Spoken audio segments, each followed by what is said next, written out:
Biasa kita letak phone kat mana kocik kan? Kadang rasa sesak kat sini kan? Phone besar kan? Okay, apa kata kita guna ni? Bell bag. Untuk letak phone. Ada kompartmen 2 ni belakang ni, pakai zip. Boleh letak 2 phone. Power bank kecil pun boleh masuk. Depan ada 2 kompartmen ni.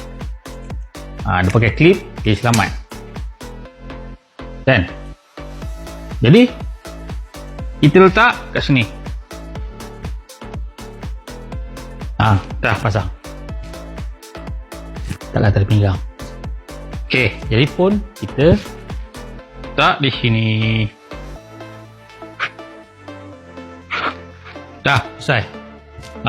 Jadi kita selesa dah kaki sini kan, sebab semua dah letak dalam ni. Kita nak bawa motor pun senang. Okey, dia ada 4 pilihan warna Nak beli tekan beg kuning. Okey, terima kasih support.